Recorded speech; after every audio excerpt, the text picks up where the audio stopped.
You are here because something feels incomplete.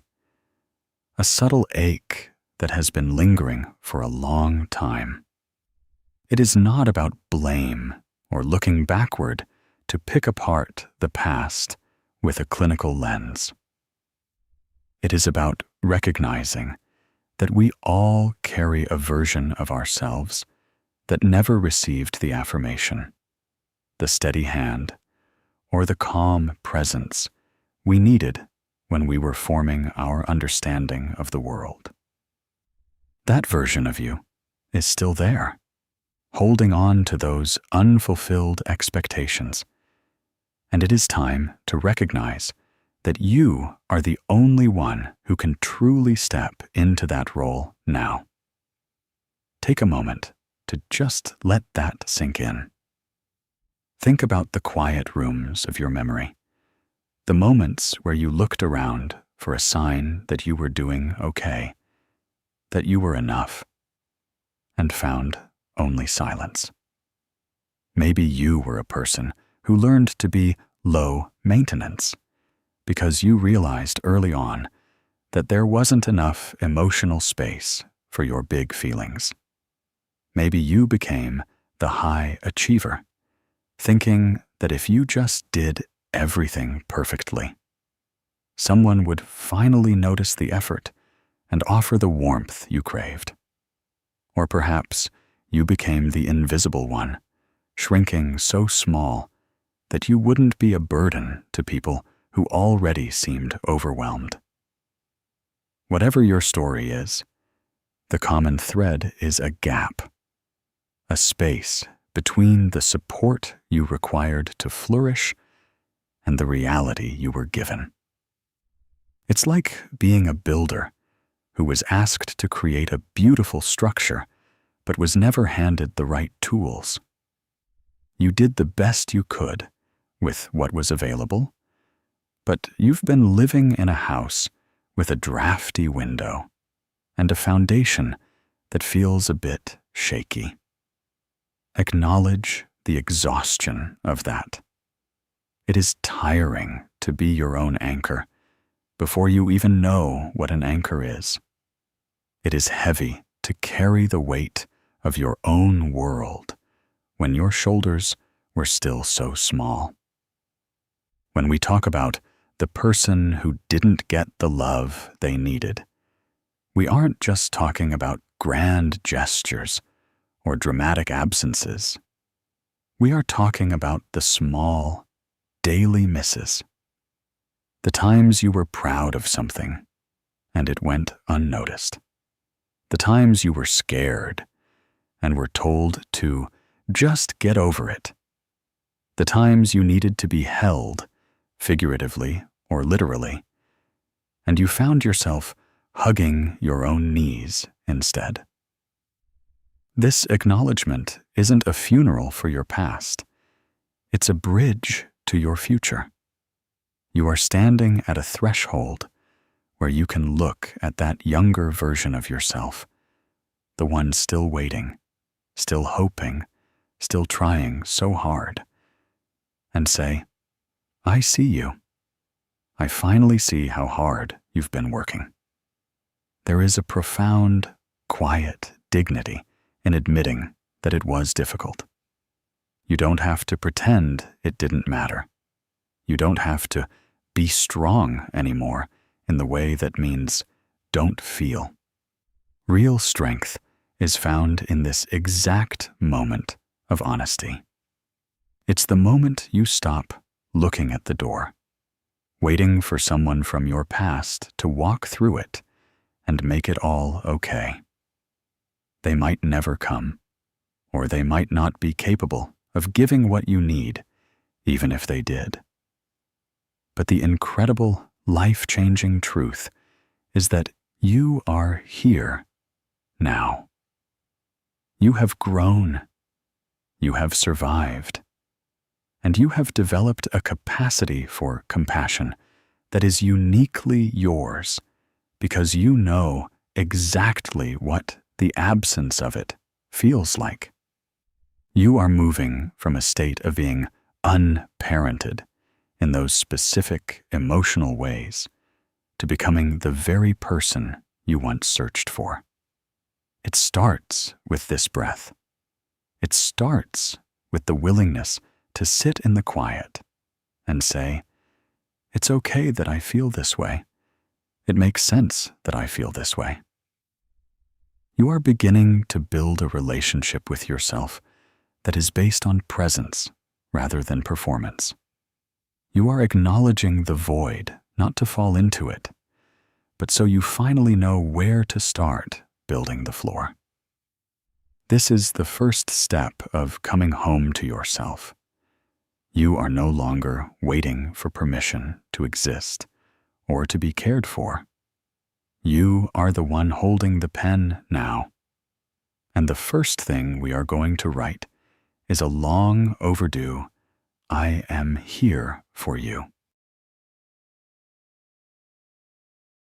When we grow up missing a certain kind of warmth or consistent guidance, we tend to go through life with an invisible deficit.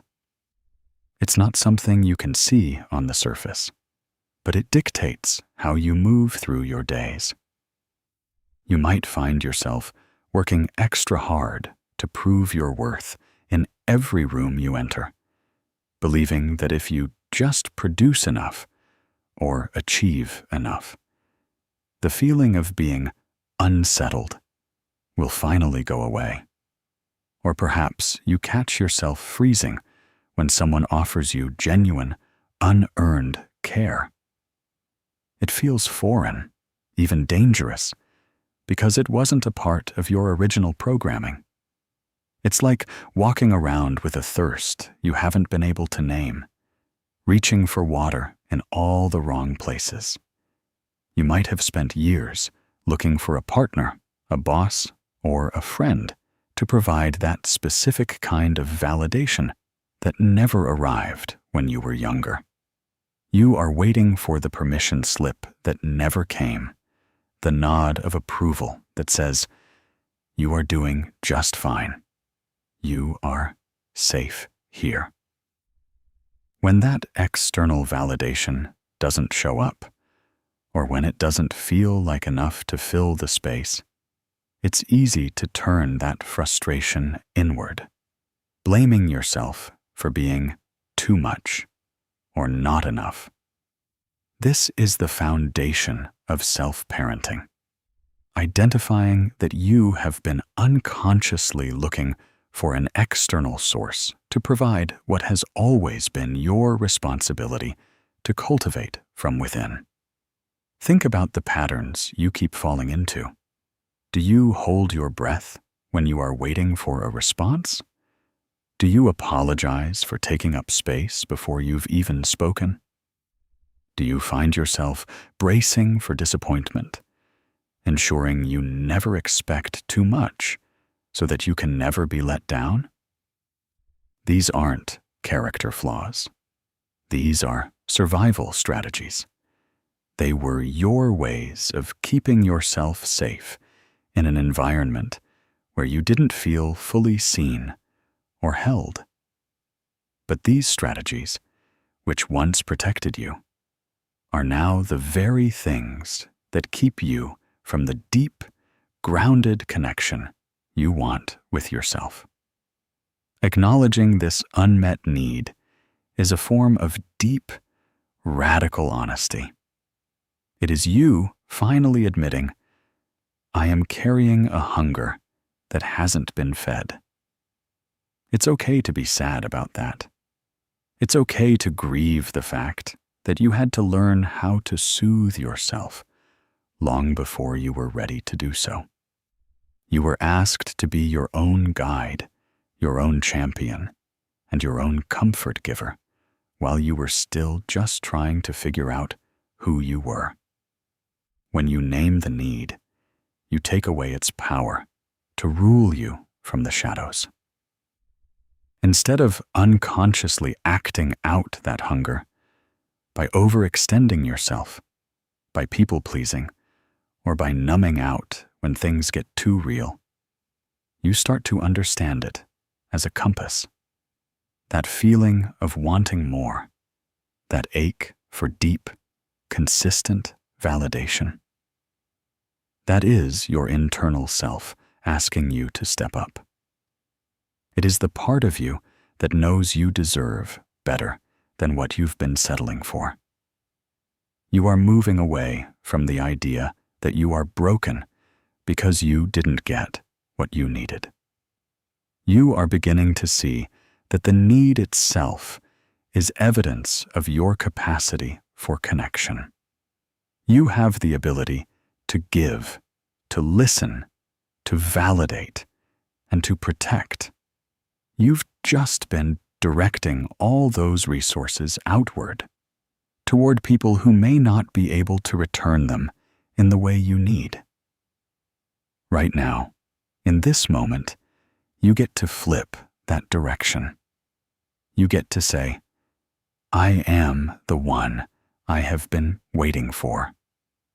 The unmet need is no longer a wound that needs to be stitched by someone else.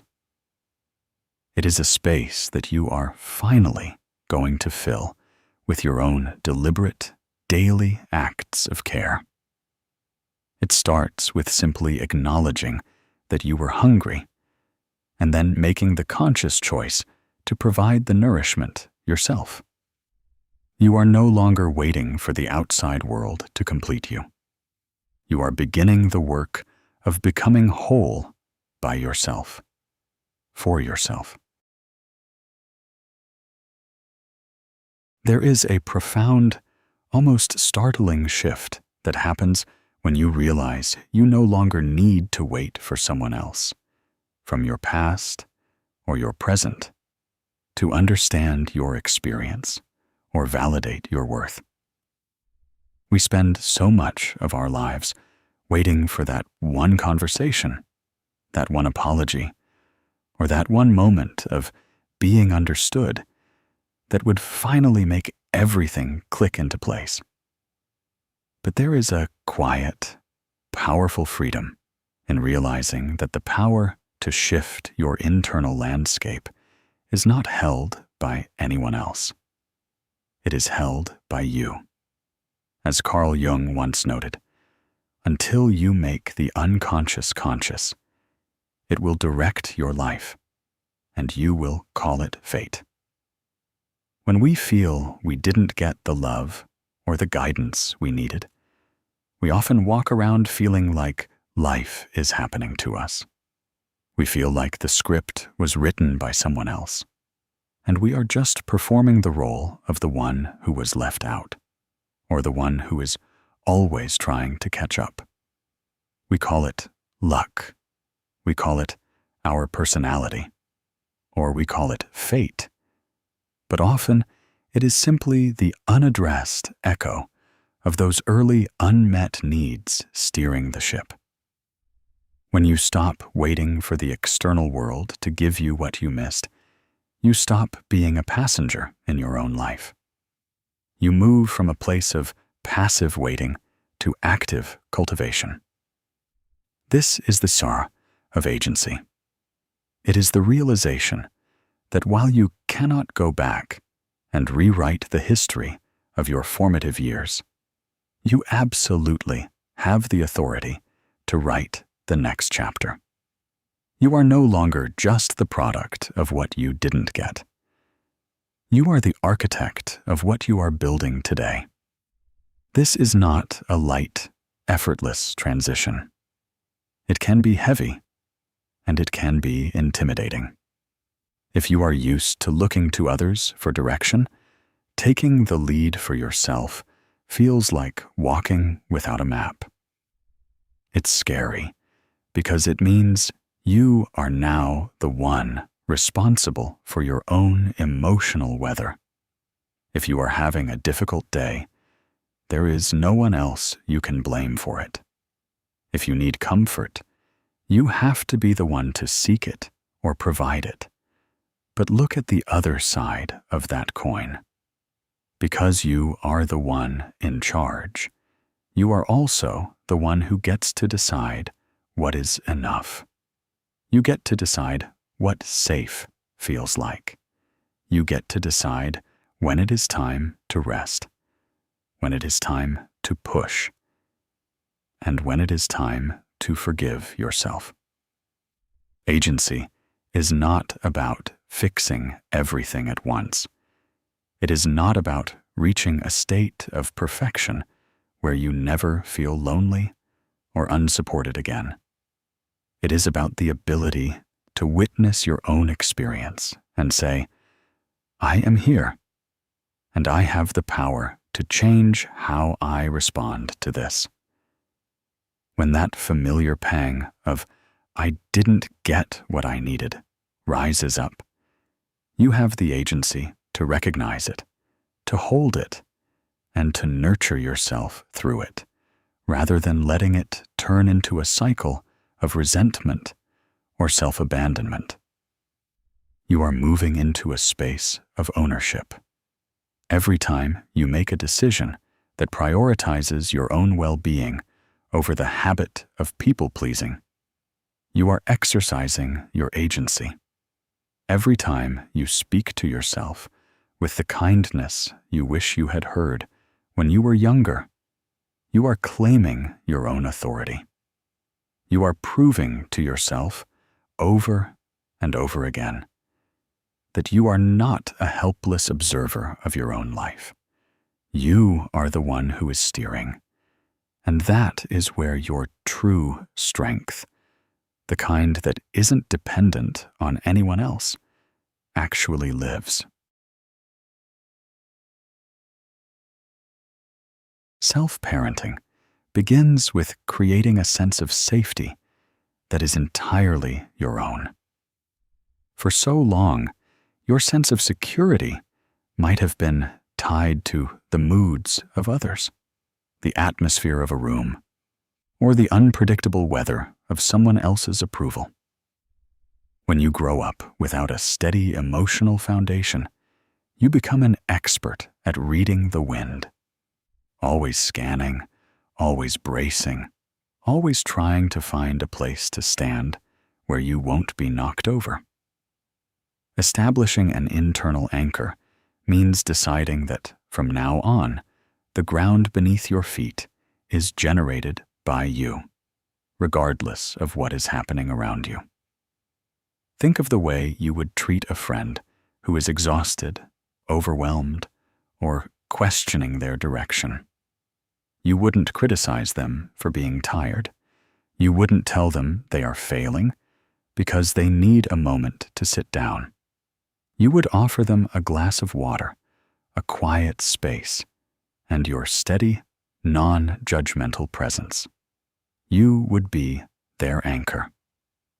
Self-parenting is the act of becoming that specific type of companion to yourself. It is the process of building a home inside your own skin so that you are never truly homeless emotionally, no matter where you go. Start by being a gentle witness to your own body. Most of us who didn't get the love we needed live mostly in our heads, trying to think our way out of pain. But your anchor is found further down. When you feel a surge of frustration, a sudden wave of sadness, or that familiar cold prickle of fear, stop trying to analyze it for a second. Instead, label it as a physical sensation.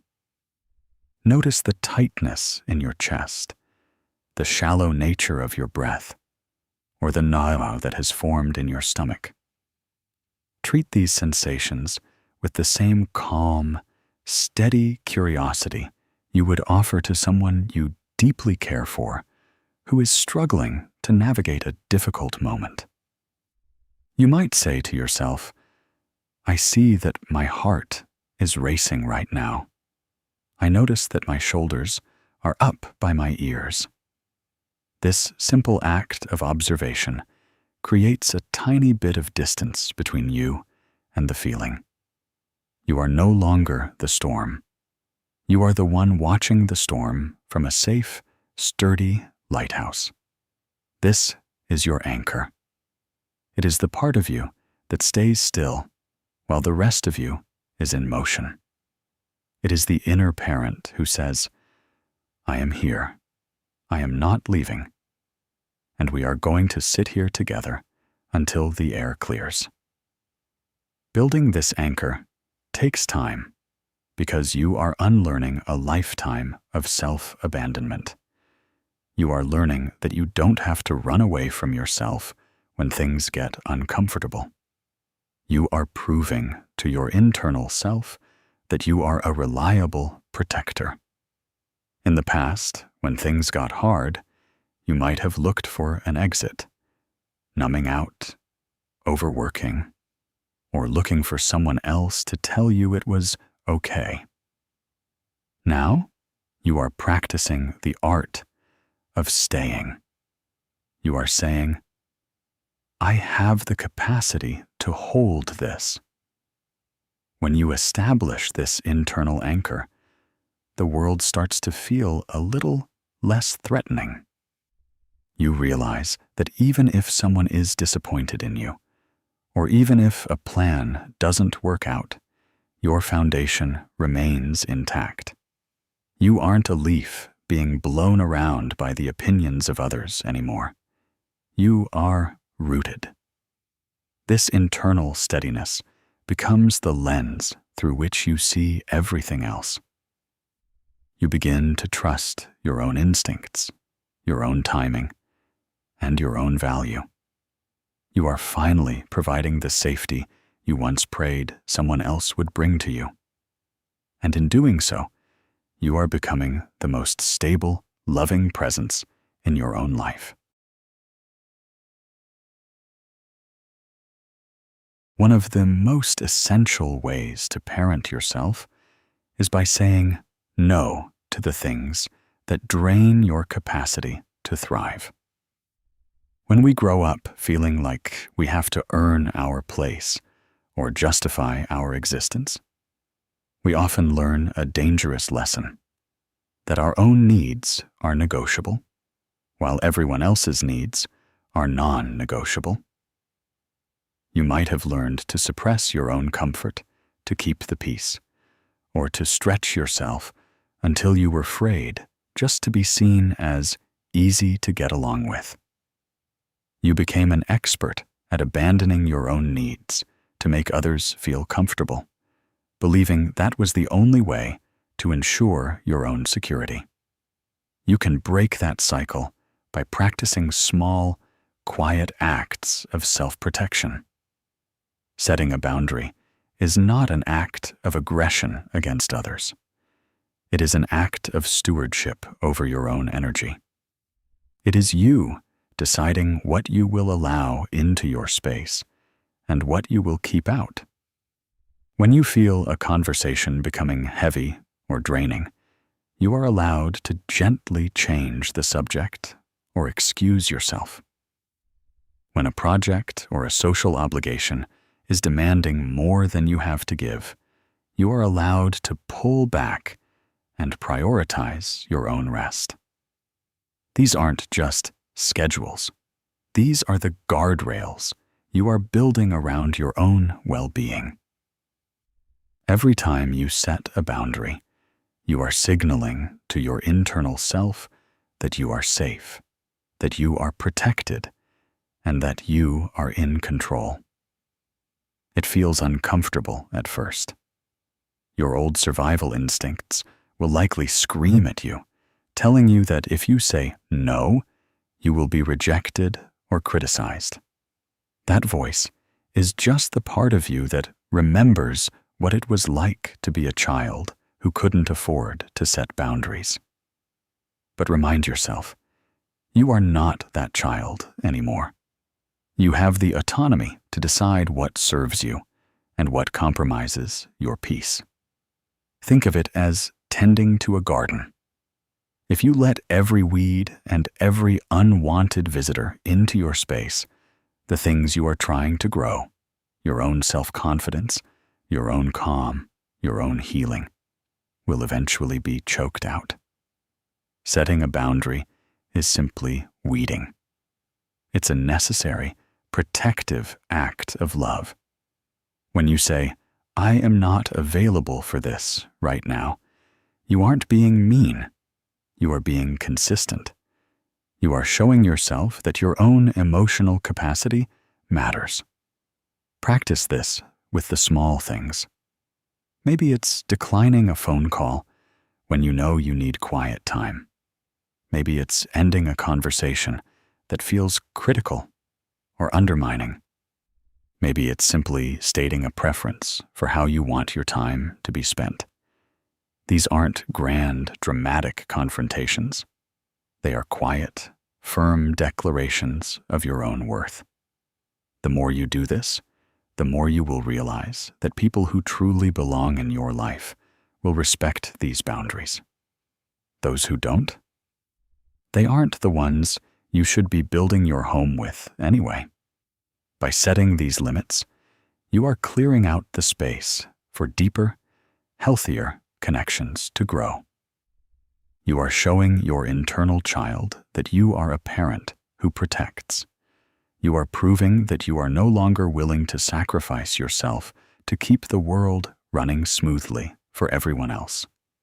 This is how you reclaim your own life, piece by piece, by drawing a circle around yourself and deciding that what happens inside that circle is your priority. You are finally learning that you don't have to be everything to everyone. You only have to be a protector for yourself.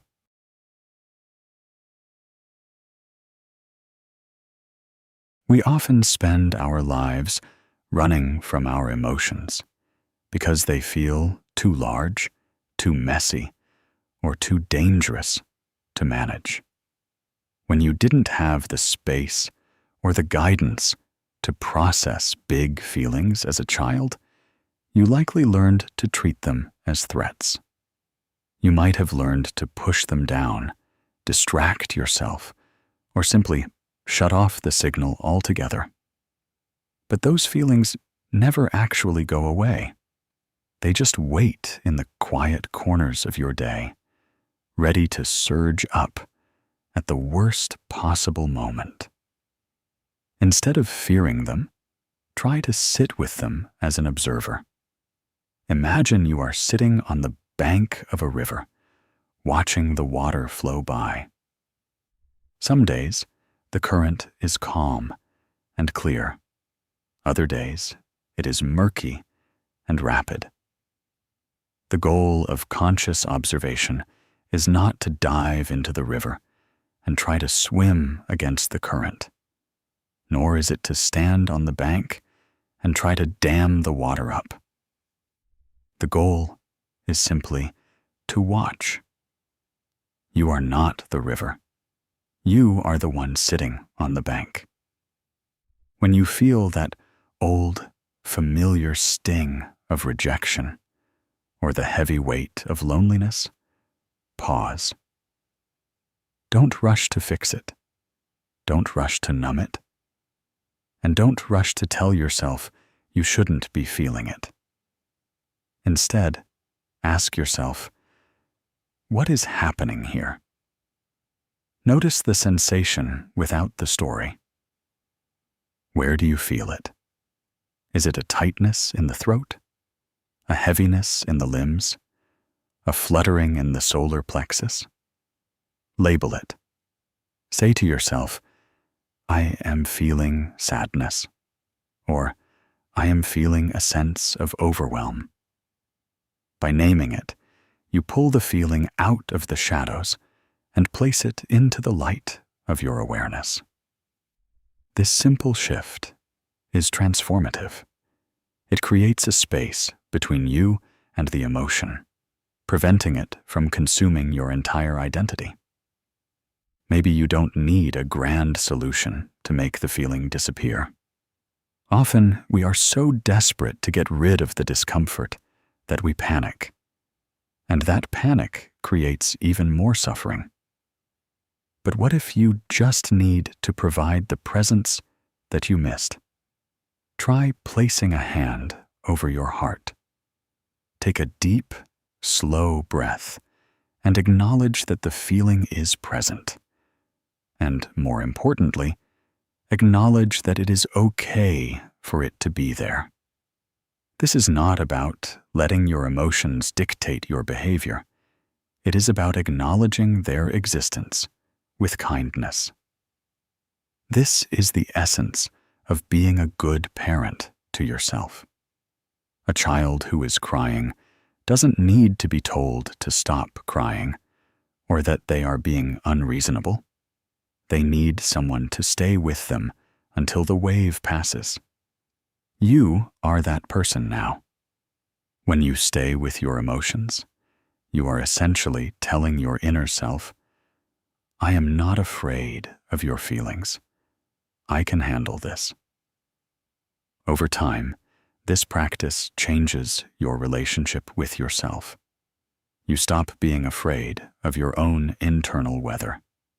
You become a steady, non-reactive witness to your own life. When the old, familiar pains come up, you don't recoil. You lean in, you breathe, and you offer yourself the compassion that was missing when you were smaller. This is how you reclaim your internal world. You are learning that your emotions are not enemies to be conquered or liabilities to be managed. They are simply information, and they are signals that you are finally, truly home. You are no longer alone with your feelings because you have finally become the friend you always needed.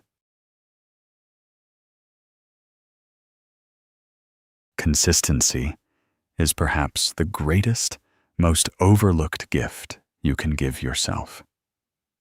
We often spend our lives trusting others because they are predictable, because they show up when they say they will, because they respond with a steady tone, or because we know what to expect from their presence.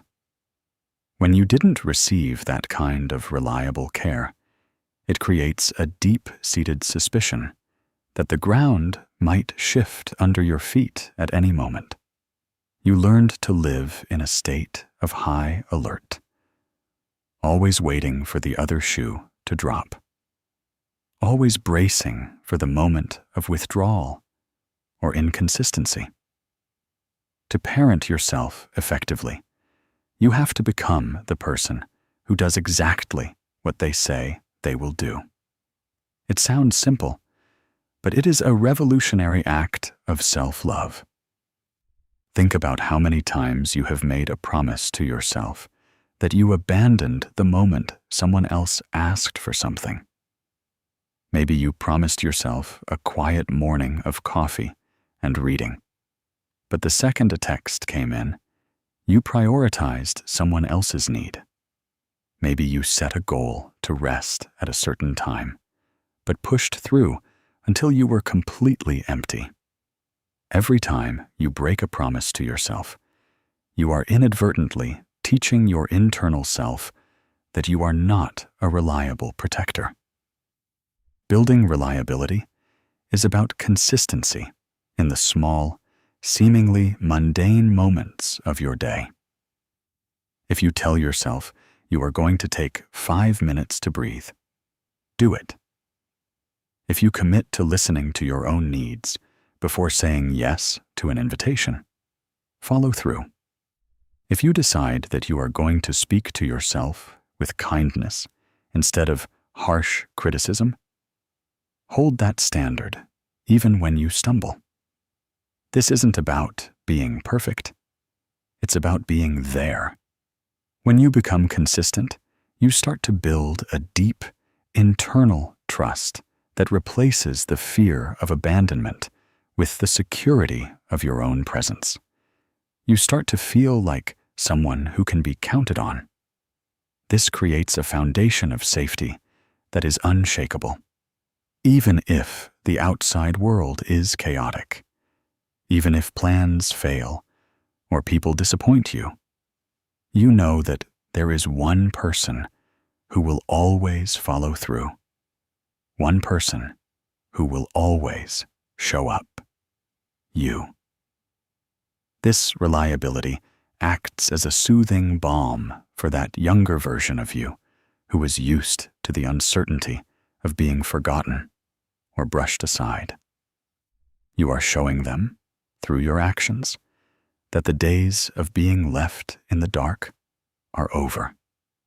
You are showing them that you are the lighthouse that never turns off, the anchor that never drifts. As you become more reliable for yourself, you will notice that the anxiety you used to feel begins to dial back. You don't have to keep a constant, vigilant watch over your own emotional safety anymore, because you know you are being looked after. You are building a track record of stability. You are proving, day by day, that you are the parent you needed. This isn't just about discipline. It is about devotion.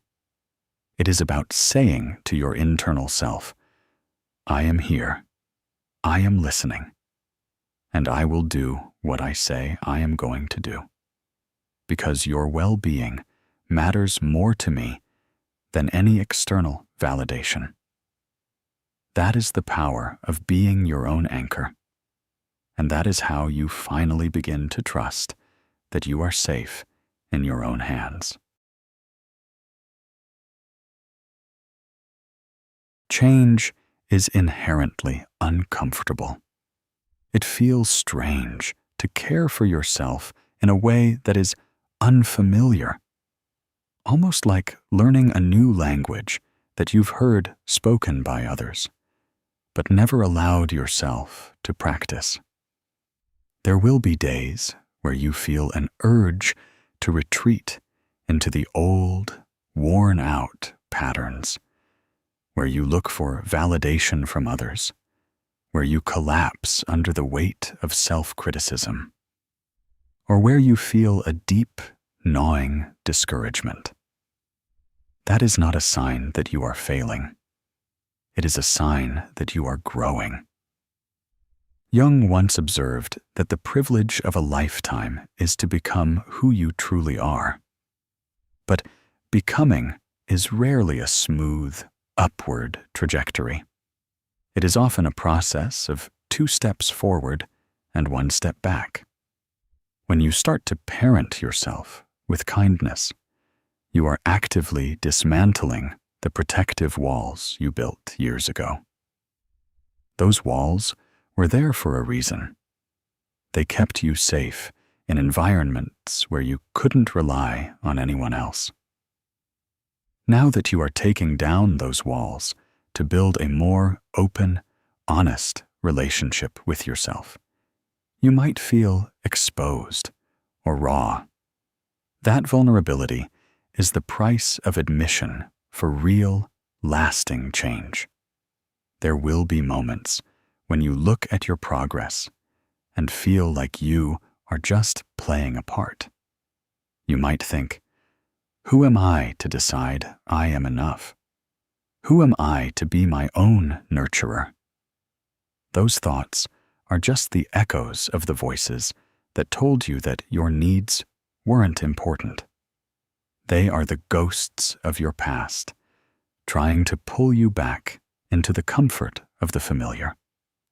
But growth requires you to tolerate the in-between stage, the space where you are no longer who you were, but you haven't fully become who you are moving toward yet. Be gentle with yourself during these transitions. If you find yourself falling back into an old habit, like over-apologizing or seeking out someone else's approval, don't treat it as a moral failing. Instead, treat it as a data point. Notice that you reached for the old solution because you felt scared. And then, with that same steady parental patience, remind yourself that you are safe to try a different way. You don't have to be perfect to be a good parent to yourself. You just have to be persistent. Growth is a practice of showing up over and over again, especially on the days when you don't feel like it.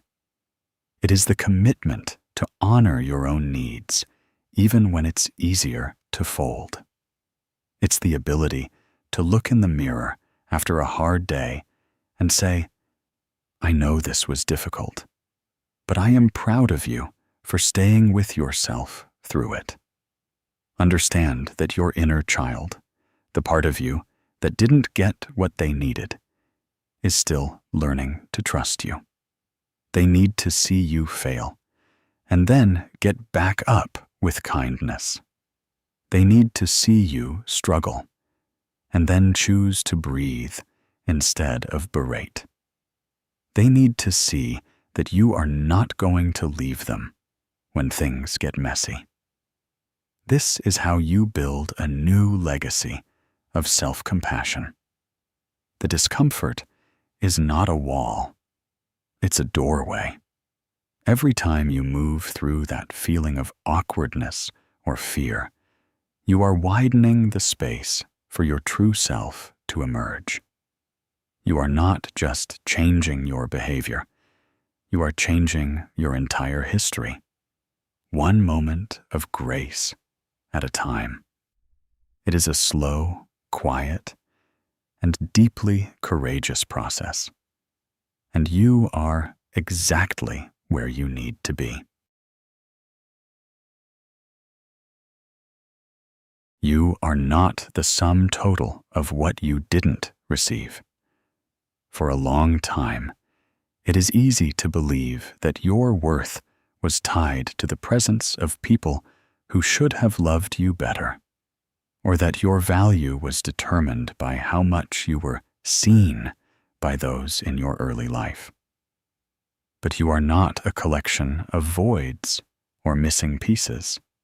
You are a vast, complex, and resilient collection of everything you have learned, everything you have survived, and everything you have had the courage to transform. The love you didn't get, the support, the listening, the validation, has created a space that you are now, with deliberate care, filling with your own competence, your own understanding, and your own deeply earned compassion. Think about that for a moment. You are doing the work that was supposed to be done for you, and that makes you stronger than you could ever imagine. You are not a broken version of someone else's mistake. You are an architect who has learned to build on a site that others left empty. Reclaiming your worth means acknowledging that your value was never actually up for debate. It wasn't something you had to earn through achievement, through people-pleasing, or through quiet endurance. It was always yours, inherent and unbreakable. When you were younger, you might have felt like you had to be a certain way to deserve love. You had to be the good child, the quiet child, or the high-achieving child. You carried that heavy armor into adulthood, always performing, always checking to see if you were doing enough to earn your seat at the table. But reclaiming your worth means you are finally taking off that armor. You are saying, I am worthy simply because I exist. This is a radical, almost terrifying thought for those of us who grew up believing we had to earn our way into the hearts of others. But it is the only way to find peace. When you finally stop looking for your reflection in other people's eyes, hoping to see approval, you can finally look into your own eyes and recognize the person you have become. You are no longer that person standing in the doorway, waiting for a sign, waiting for permission, or waiting for someone else to tell you that you are valid. You have built the house you are living in, and you are decorating it with your own rules, your own colors, and your own kindness. You have the right to define what success looks like for you. You have the right to claim space, to have opinions, to be tired, and to be joyful, all without needing to justify it to anyone. Think about the resilience it took to get here. You had to learn how to soothe your own heart when there was no one to reach for. You had to learn how to encourage your own spirit when no one was cheering for you. That is not just survival. That is a form of mastery. You have become an expert in your own emotional life. You are the holder of your own history, and you are the only one who truly knows the depth of what you have overcome. So, own it. Own the fact that you are a person who learned to be their own lighthouse. Own the fact that you can provide the very things you were once denied. Your worth isn't a future prize as you are going to win. It is the ground you are standing on right now. You are worthy of the care you are giving yourself. You are worthy of the patience you are practicing. You are worthy of the life you are creating, one day at a time, simply because you are here. And you are doing the hard, beautiful work of becoming whole. You have reclaimed the map, and you are now the one who decides where you are going.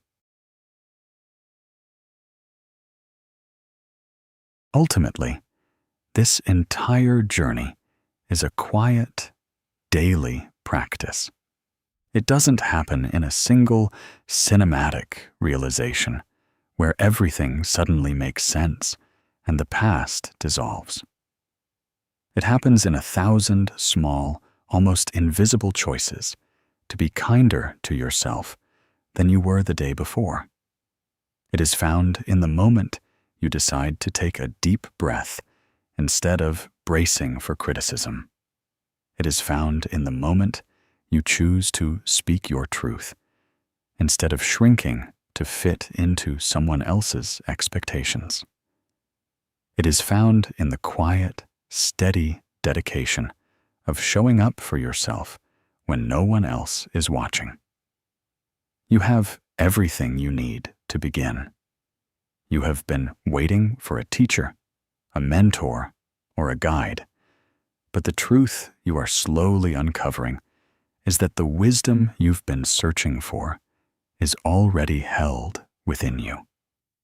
It is tucked into the experiences you've lived and the resilience you've forged. The capacity to heal is not something that is hidden in a future event or a secret that someone else is withholding from you.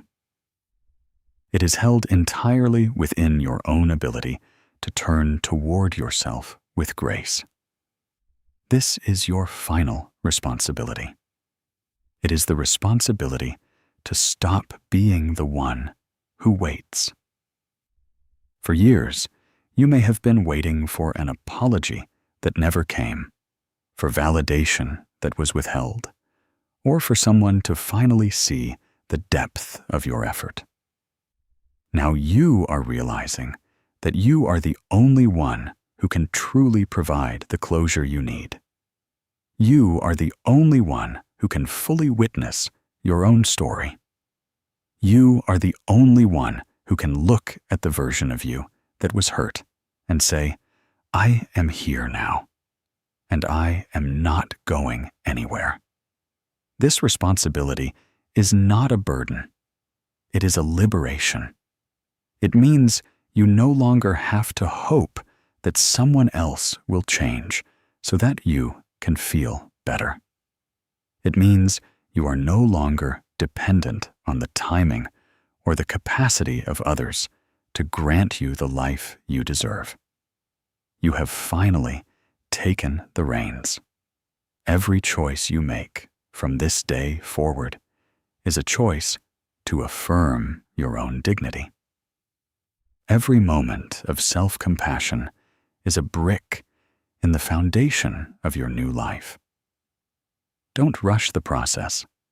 Some days will be easier than others, and there will be times when you feel like you are sliding back into the old, familiar ways of self-abandonment. That is simply part of being human. When that happens, remember that you are not failing. You are just practicing. You are learning a new way of existing in the world, and that takes time, patience, and a tremendous amount of self-forgiveness. Treat yourself with the same tenderness you would offer a person you love more than anything.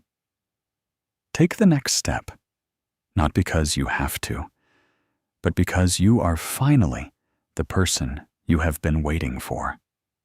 You are the safety you were looking for. You are the validation you were craving. You are the home you were seeking. As you walk forward, carry this knowing with you like a quiet, steady flame.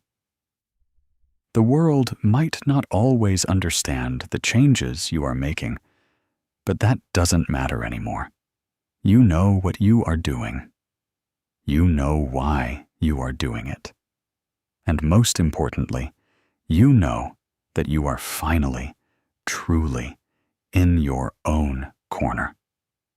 The journey of self-parenting is the most important one you will ever take, and you have already started. You are no longer waiting. You are arriving. There is a specific kind of lightness that begins to settle in when you fully accept that your life is no longer a rescue mission. For years, you may have operated with an underlying belief that your primary goal was to fix the past or to repair the damage that was done to you.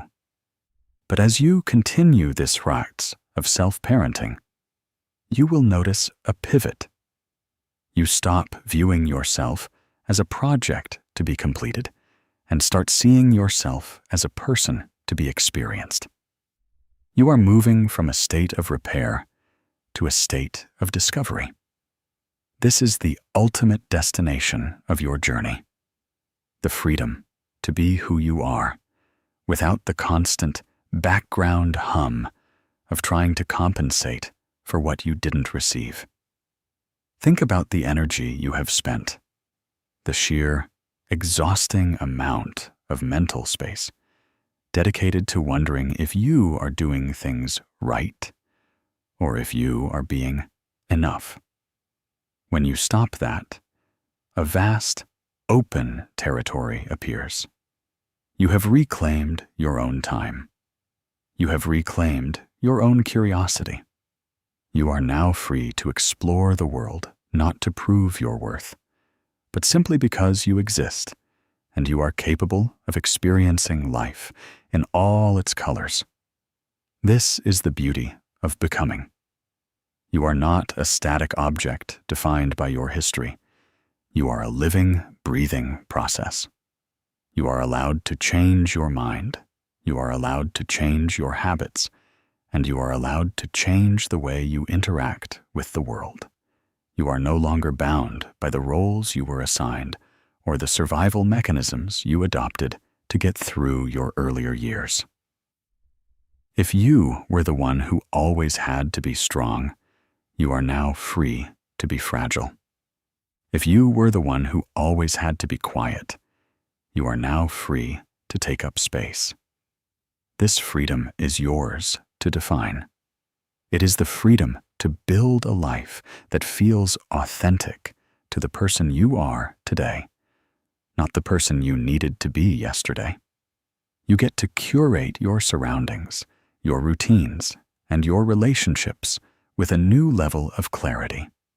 You can look at an activity, a conversation, or a goal and ask, does this bring me closer to the person I am becoming? If the answer is no, you have the grace and the strength to set it aside. You aren't losing anything. You are simply making room for more of yourself. Embrace the joy of being your own primary companion. There is a deep, quiet pleasure in knowing that no matter what your day brings, you are never going to be abandoned by the most important person in your life, yourself. You have developed a relationship with your own mind and body that is rooted in trust, respect, and deep, unwavering kindness. That bond is unbreakable. It doesn't depend on external circumstances, and it doesn't waver when things get difficult. It is the strongest, most reliable connection you will ever have. You are finally the one in the driver's seat, and the road ahead is wide open. You don't have to know exactly where you are going or how to get there. You just need to keep showing up, keep breathing, and keep honoring the person you are evolving into. You have survived the hardest parts of your story, and you have emerged with a depth of wisdom that can only come from this kind of internal work. You are not just the person who didn't get what they needed. You are the person who decided to become exactly what they needed. As you move forward, carry this sense of possibility with you. Trust that the work you are doing today is rippling outward, shaping the way you view the world and the way you interact with every person you meet. You are lighter, you are freer, and you are more present. You have turned the ache of the past into the fuel for your present. And that is a triumph of the highest order. Take a moment to just exist in this space of your own creation. Breathe in the reality that you are here. You are enough, and you are finally, truly, in charge of your own life. This is your life. This is your time. And you are doing beautifully. Healing is a practice, not a destination, and I'm honored to be part of yours. If you found value in today's reflection, let me know in the comments. What is one small way you're choosing to show up for yourself this week? As always, thank you to everyone who supports this channel. Take care of yourselves this week, and I'll see you in the next video.